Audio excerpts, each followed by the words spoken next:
Magandang gabi mga idol. Ang inyong lingkod, manlalakbay Ghost Hunter ng Bicol.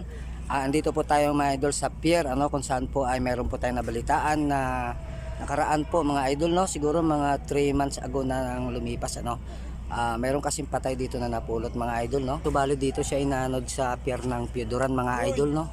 Sa lahat ng ating mga subscribers, mga viewers, silent viewers, at siyempre naman sa mga supporters ni Manlalakbay Ghost Hunter, sana po samahan nyo ako sa aking exploration ngayong gabi. Inyong mandirigma, galing pa sa mundo ng kalawakan, tagapagtanggol ng kabutihan, may lakas na tumas ng ibo-ibo at hangin habagat, at sibilis ng kidlat, Manlalakbay Ghost Hunter. So, bali po ito mga idol, pier po ito ng Pioduran, no? Bali taga rito rin po ako. So, papakita ko po sa inyo mga idol kung saan po napulot yung patay, So, mga idol, bali, hindi naman po creepy dito mga idol kasi nasa tabi lang tayo ng pier, pupuntahan po natin kung saan po napulot yung patay.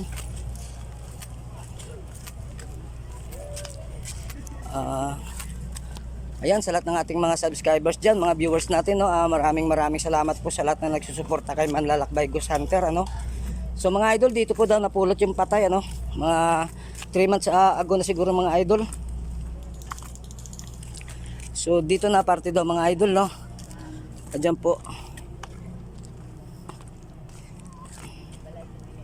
Ayan po mga idol, Parang dito daw po siya siguro mga idol napulot ng sabi po sa akin ng mga residente dito, So bali po mga idol, doon pa po siya galing sa kabilang lugar, malayo po mga idol, so hindi natin pupuntahan.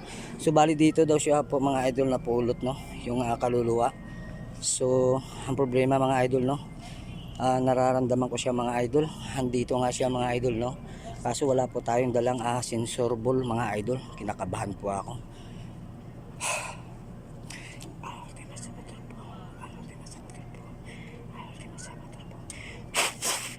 So bali para nararamdaman ko siya mga idol, nandito siya, So tayo mga idol ay para naman tayong kinakabahan, pero hindi po tayo magpapadaig po dahil may dala po tayong suporta. Madulas nga po dito mga idol, Bali dyan po napulot yung patay mga idol, Bali po siguro mga idol, mga 3 buwan na po siguro yung lumipas nang siya ay matagpuan dito, lalaki daw mga idol, pero nang mapulot daw siya dito mga idol, wala na daw siyang ulo.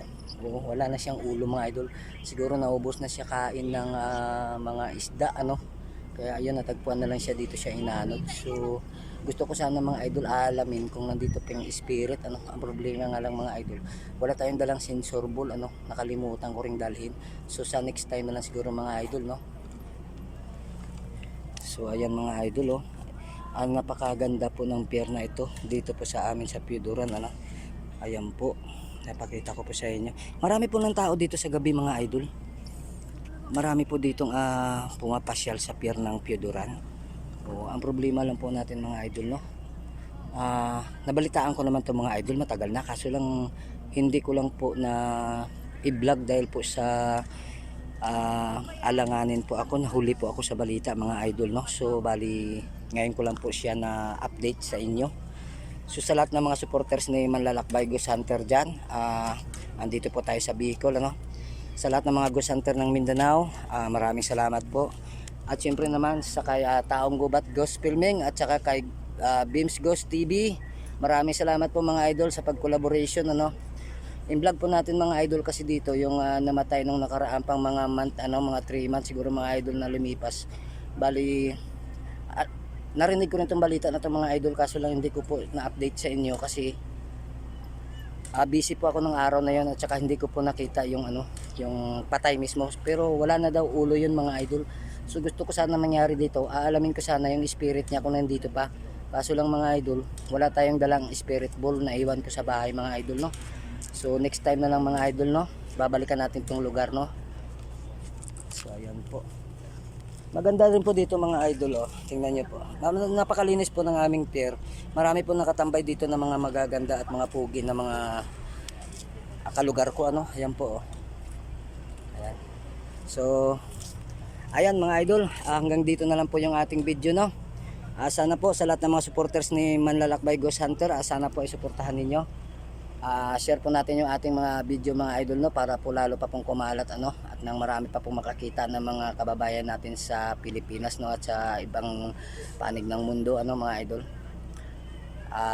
So ayun, sa lahat ng mga supporters ni Manlalakbay, lahat ng mga viewers, subscribers, silent viewers, maraming salamat po sa lahat ng suporta na ibinigay ninyo. So ayan po. Manlalakbay Ghost Hunter.